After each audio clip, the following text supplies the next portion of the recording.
Ya, kita sekarang bicara tentang pendanaan proyek. Gimana menyediakan dana, menyediakan uang dari mulainya proyek sampai selesainya proyek. Karena kan semua progres, semua perkembangan proyek itu dengan uang kan. Ada dana, ada biayanya. Nah, itu yang harus disediakan uang. Nah, ini gimana menyediakan uang itu untuk menjamin bahwa proyek itu bisa jalan terus, bergulir terus, maju terus gitu. Tidak berhenti di tengah jalan. Cuman sering lah ya lihat di pinggir jalan gitu kan banyak bangunan-bangunan yang ditumbuhi rumput liar atau apa yang dia dibangun tapi berhenti di tengah jalan. Dan itu sebagian besarnya itu karena dana untuk melanjutkan proyek itu tidak tersedia, entah dihentikan, entah bertikai, entah apa, pokoknya pendanaannya berhenti gitu. Itu yang kita bicarakan sekarang. Ini bisa sebagai pemilik proyeknya, misalnya pemilik rumahnya, kan dia harus menyediakan uang terus kan untuk biar bisa beli semen, bisa beli plafon, bisa beli segala macam bahan. Itu kan dia harus menyediakan uang untuk pemborongnya, untuk kontraktornya. Nah, untuk kontraktornya juga sama saja. Sebelum dia dibayar, dia kan tetap harus gaji orang, harus harus beli sewa alat ini, alat itu yang harus dibayar juga. Beli barang ini, barang itu yang harus dibayar juga. Ketika dia belum terima uang dari pemilik proyek, dia kan tetap harus mendanai juga. Jadi kontraktor itu juga perlu memikirkan pendanaan proyek nanti sebelum dibayar gimana gitu. Biar selalu tersedia uang. Itu prinsip dari pendanaan proyek. Dan misalnya untuk contohnya ini untuk IKN misalnya. Apa yang dilakukan pemerintah untuk menjamin bahwa duitnya itu selalu ada dari awal proyek sampai akhir proyek. Dari pemerintah tuh yang diajukan tuh yang 6 6 skema. Yang pertama ya pastilah APBN ya. Anggaran pendapatan dan belanja negara. Jadi setiap tahun tuh pemerintah itu mengajukan, menyampaikan ke DPR, nanti tahun depan tuh kita akan dapat uangnya dari ini, dari ini, dari ini, dari ini. Nanti uang-uang itu akan kita pakai untuk keperluan ini, keperluan ini, keperluan itu. Gitu.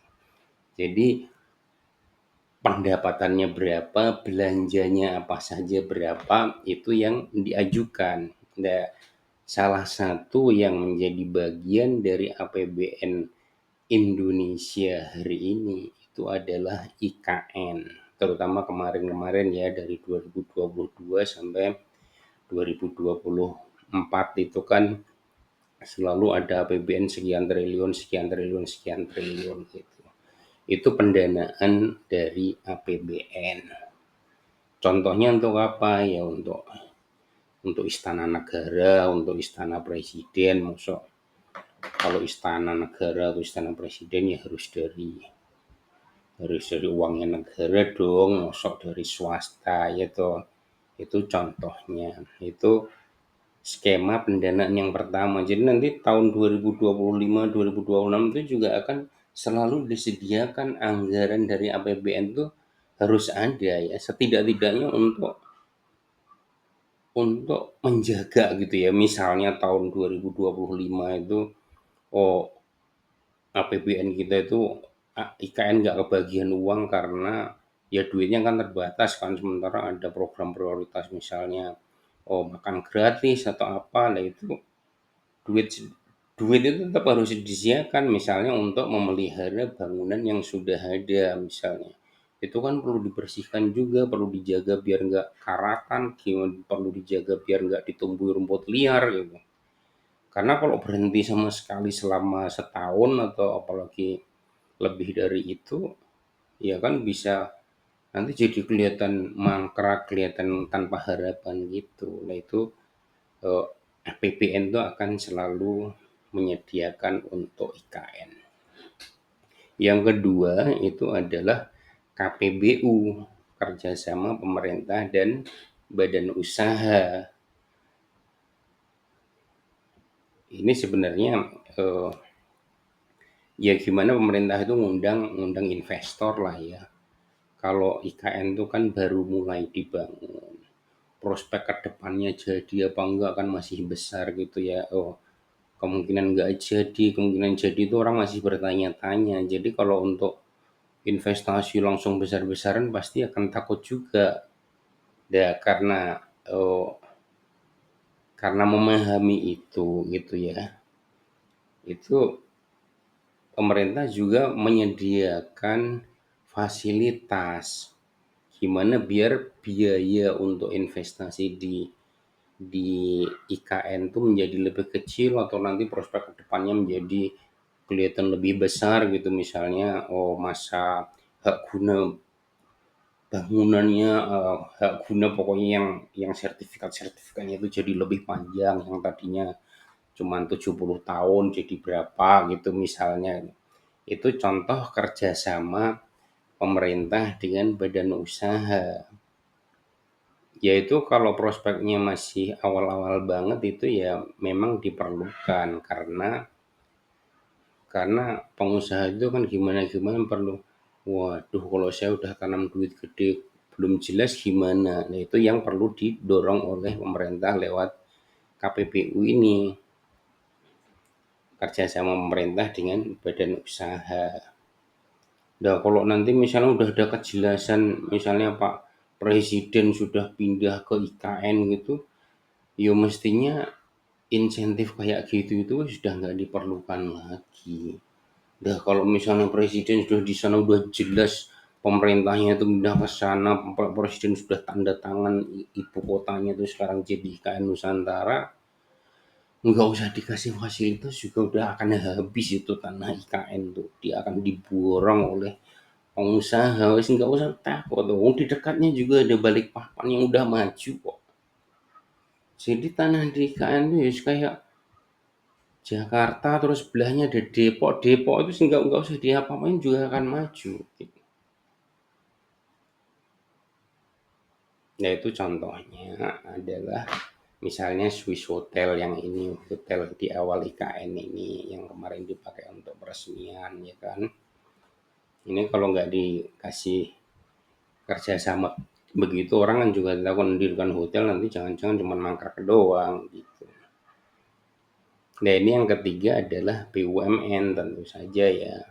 Bank-bank BUMN atau apa kan pasti harus buka, pasti ada perlu cabang di sana kan untuk melayani pemerintah dan masyarakat di sana gitu. Dan misalnya Bank BTN yang ini sudah groundbreaking, sudah mulai pembangunannya gitu itu contoh BUMN yang eh, mendanai pembangunan di sana.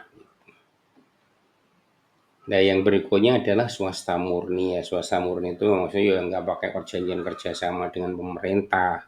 Pokoknya kalau kelihatan prospeknya gitu, prospek bisnisnya nanti akan bisa menangguh keuntungan dari sana sini ya pasti pengusaha itu akan dengan sendirinya akan jalan.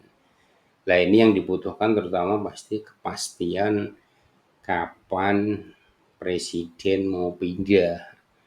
Ya apalagi dengan misalnya DPR dan Mahkamah Agungnya juga pindah gitu ya.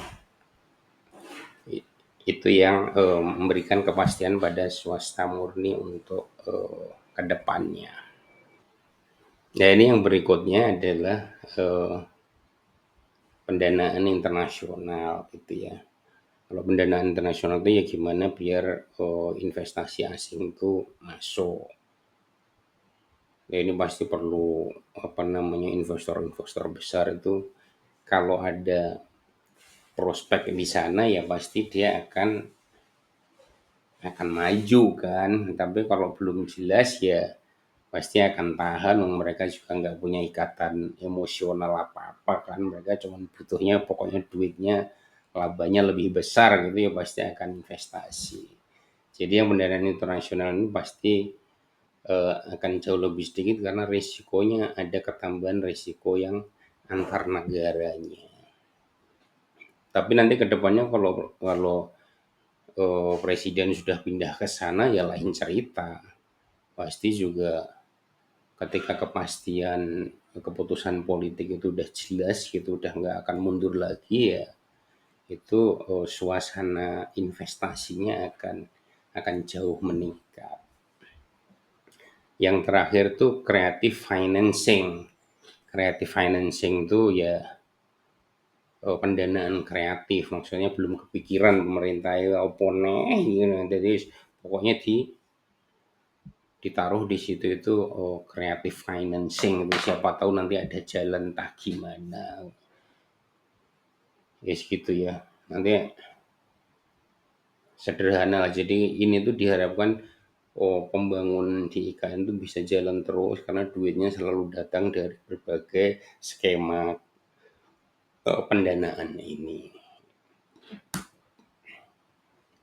Lah nanti yang dibiayai ya terutama pasti yang di jalur apa namanya ini, di sumbu kebangsaan ini mestinya ya, karena ini di pusat pemerintahan, ya mestinya kebanyakan dari APBN ya, kantor-kantor kementerian, istana, kementerian-kementerian lagi, rumahnya ASN, apa namanya, rumah susun ASN, terus rumah susun ASN yang lain, rumah menteri gitu itu pasti dari APBN. Tapi yo ada loh ya yang dari swasta dengan KPBU, kerjasama pemerintah badan usaha. Misalnya ini hotelnya ini yo persis di pinggir jalan Sumbu Kebangsaan Timur. Nanti bahkan di sini itu persis di dekatnya titik nol Nusantara itu akan ada mall yang besar banget, mall yang Pakuan itu. Jadi ya begitulah ya. Jadi nggak semuanya APBN di Sumbu Kebangsaan itu, nggak semuanya APBN. Ada investasi yang sangat besar di titik nol Nusantara. Ya bukan menyayangkan tapi ya di titik nol kok ya swasta gitu ya. Tapi ya sembuh lah wis ana hitungane karo pemerintah ya. Itu kalau tadi itu proyek pemerintah. Nah sekarang kalau swasta, misalnya sampean mau bangun rumah misalnya, atau mau beli rumah lah, proyek beli rumah gitu. Sampean pendanaannya dari mana? Yang mengandalkan gaji sampean ya 5 juta, 10 juta ya urung cukup, ya toh. Paling sampean tabungan piro to 20, 30 juta umpamane sampean gajine 5 juta ya. Wis ngoyo mangane direwangi laper-laper gitu, pasti akan kurang. Lah terus gimana ya cara mendanainya biar biar oh, bisa dapat rumah, proyek bisa dapat rumah itu? Ya pasti sampean mikir utang gitu. Utang ke bank, utang ke mbuh sapa pokoknya utang. Lah itu peluang peluang bisnis kayak gitu tuh sama bank ya wis disediakan. Gitu. Umpamanya sampean bikin rumah ini DP 10 juta. Itu kan duitnya sampean toh, ini duit saya bayarkan 10 juta. Padahal harganya itu 400 juta ya, berarti 390 ini utang, wis genah wis. Jadi biasanya kalau swasta itu memang istilahnya itu ya duit sendiri atau istilahnya perusahaan tuh ekuitas gitu ya. Atau utang, ya wis. Pilihannya ya biasanya ya itu. Itu kalau sampean sebagai bohir tadi itu beli rumah. Nah kalau misalnya sebagai kontraktor kan misalnya di awal-awal belum dikasih uang kan, bulan pertama harus kerja dulu biar ada progres yang bisa ditagihkan kan. Lah untuk mengerjain bulan pertama saja itu pasti butuh uang ya toh. Sampean perlu nyewa alat, perlu ngerekrut orang, perlu ngerekrut pekerja biar ada gajinya yang harus dibayarkan, ada biaya mondar-mandir pakai mobil atau apa, pakai motor, pokoknya ada biaya kendaraan dan sebagainya. Itu baru untuk membuat progres bulan pertama. Lah bulan pertama sampean misalnya udah tanda tangan progresnya 5% sampean sampean tagihkan gitu. Kan nggak dibayar saat itu juga, sampean masih nunggu sebulan lagi paling enggak. Sehingga yang dibiayai itu minimum 2 bulan pertama. Lah itu nggak kecil loh itu. Gaji orang selama 2 bulan, beli beli semen di awal-awal, pekerjaan menggali, sewa alat, banyak. Jadi sampean juga perlu uang sebagai kontraktor. Kalau sampean nggak punya uang untuk mulai kerja aja nggak bisa. Nah makanya sampean harus menyediakan duit untuk 2 bulan pertama itu. Jadi kontraktor itu ya perlu duit loh untuk mendanai. Walaupun sudah dapat proyek, tetap perlu duit untuk mendanai 2 bulan pertama. Lah, waduh lah ini kalau duitnya nggak ada, ya kayak tadi, utang juga. Jadi kalau yang tadi itu utang beli rumah namanya kredit pemilikan rumah KPR gitu. Ini juga ada kredit modal kerja. Wis bang ini ndelok peluang utang mesti wis langsung ono produknya. Jadi bisa utang wis biasalah utang biasa untuk modal kerja. Dan seperti utang-utang semua utang itu kan ada bunganya toh, ada bunga yang harus dibayar itu yang sampean harus pikirkan. Umpamanya bunganya 12%. Kalau sampean tuh misalnya dapat utangan sing apik wonge wis selama setahun pertama gak usah dicicil. Nyicil nanti cicilannya langsung tahun pertama 12% ditambah 12% gitu. Lah proyek sampean ini labanya 12% ya itu. Terus bunga bank 12%. Entek. Sampean harus mikirin biaya utang itu. Ada bunganya. Jadi untuk modal kerja pun itu ada fasilitas untuk kredit modal kerja. Tapi ya sampean harus mikir bunganya harus dibayar. Jangan sampai sampean rugi karena koyok kerja bakti. Wis kerja susah-susah, dapat keuntungan dari proyek, keuntungannya diambil sama bank sebagian besarnya dan itu sangat umum, kebanyakan itu kerja untuk bank. Mulane bank itu kantore gak gede-gede, kerja ora kerja gitu, tapi kantore akeh. Lah itu mergo sing kerja ya kaya awake dhewe ngene iki, perusahaan-perusahaan yo mbayar kabeh ning bank, mergo uangnya itu dari pinjaman bank. Ya 12%-nya meskipun itu hanya untuk dana 2 bulan pertama yo. Nek proyek sampean tuh 6 bulan ya wis sepertiganya toh.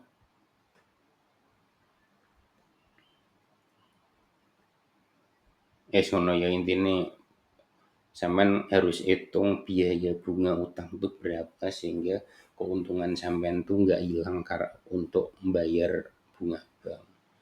Yang kedua, untuk mendanai ini, di dompet sampean atau di rekening sampean tuh harus tersisa uang. Rp1.000 ya nggak apa-apa, Rp200 ya nggak apa-apa. Yang penting itu kewajiban membayar ketika sampean tuh oh, melaksanakan proyek itu selalu tersedia duitnya. Itu namanya pendanaan. Karena kalau sampean misalnya sebagai kontraktor, waduh gajinya nggak saya bayar dulu ya, wongnya bubar kabeh sampean mangkrak proyek sampean gitu.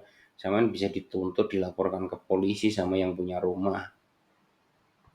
Loh apalagi kalau kontrak-kontrak besar kayak di IKN gitu, itu perlu duit lebih besar lagi.